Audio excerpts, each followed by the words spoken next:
सुप्रभात बच्चों।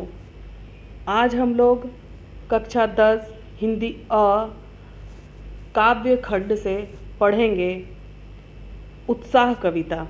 उत्साह कविता जिसके कवि हैं सूर्यकांत त्रिपाठी निराला जी। सूर्यकांत त्रिपाठी निराला जी का जन्म 1899 ईस्वी में बंगाल के मेदिनीपुर जिले के महिषादल राज्य में हुआ था तथा इनकी मृत्यु 1961 ईस्वी में हुई थी। सूर्यकांत त्रिपाठी निराला जी एक छायावादी कवि हैं। और छायावाद क्या है? तो छायावादी कवि जो होते हैं वो प्रकृति से पूरी तरह से जुड़े हुए होते हैं। तो बच्चों आइए पढ़ते हैं कविता उत्साह। बादल गरजो घेर घेर घोर गगन धराधर ओ, ललित ललित काले घुंघराले बाल कल्पना कैसे पाले, विद्युत छवि उर में कवि नव जीवन वाले, वज्र छिपा नूतन कविता फिर भर दो बादल गरजो। प्रस्तुत पंक्तियों में कवि कहते हैं, बादल को आवाहन करते हैं और ये एक आवाहन गीत है और वो बादल से कहते हैं कि हे बादल तुम गरजो, घेर घेर घोर गगन अर्थात चारों ओर तुम गगन में छा जाओ, धराधर ओ मतलब धराधर मतलब बादल, वो बादल को कहते हैं कि चारों ओर तुम आकाश में छा जाओ और बादल तुम गरजो। ललित ललित काले घुंघराले अर्थात ललित ललित अर्थात सुंदर मनोहर काले घुंघराले बाल कल्पना कैसे पाले अर्थात बाल कल्पना यानी बच्चों के घुंघराले बालों की तरह तुम्हारी सुंदरता है। जिस प्रकार से बच्चे के घुंघराले बाल सुंदर प्रतीत होते हैं उसी तरह से तुम जो बादल आकाश में छाए हुए हो वो भी बिल्कुल बाल घुंघरेले बालों के समान, बच्चों के घुंघरेले बालों के समान तुम दिखाई दे रहे हो।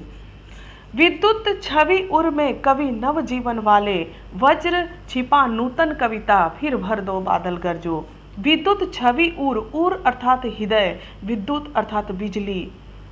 यहाँ पर कवि कहते हैं कि जब आकाश में बादल छा जाता है तो उस समय जब बिजली चमकती है तो उससे उर में अर्थात हृदय में एक नव जीवन, एक नया गीत, एक नया संदेश का आवाहन होता है। और वो सभी कवियों से कहते हैं, सभी कवि को कहते हैं कि आप एक नई कविता का सृजन कीजिए, एक नया राग, एक नई कविता का लेखन कीजिए और जिससे कि हमारे समाज में एक नई क्रांति को जन्म दीजिए और जितनी भी अज्ञानताएं हैं, जितने भी अंधकार हैं उसको मिटा दीजिए, एक नए रूप से संचारित कीजिए, हमारे पृथ्वी को एक नया आयाम दीजिए, फिर भर दो बादल गरजो।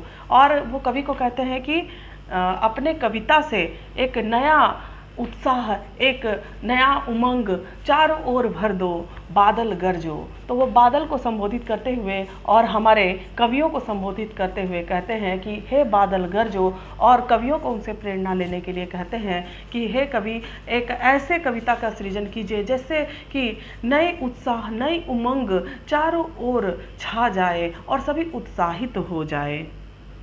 विकल विकल उन्मन थे उन्मन, विश्व के निधाग के सकल जन, आए अज्ञात दिशा के अनंत के घन, तप्त धरा जल से फिर शीतल कर दो बादल गरजो।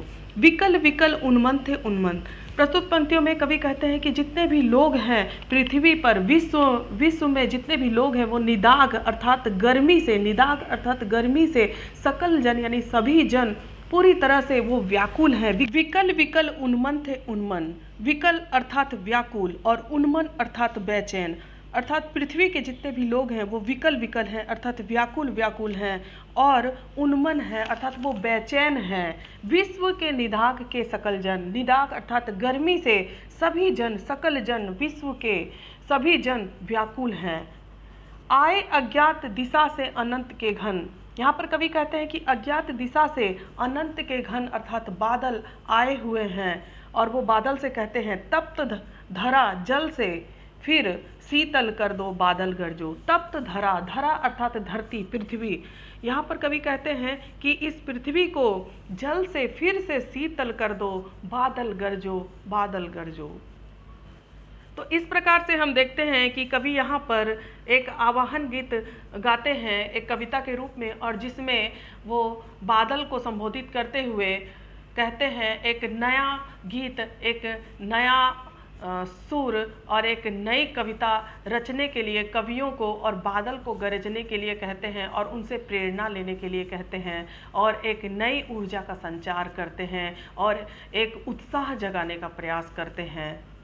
तो आशा है बच्चों कि उत्साह कविता आप लोगों को समझ में आया होगा।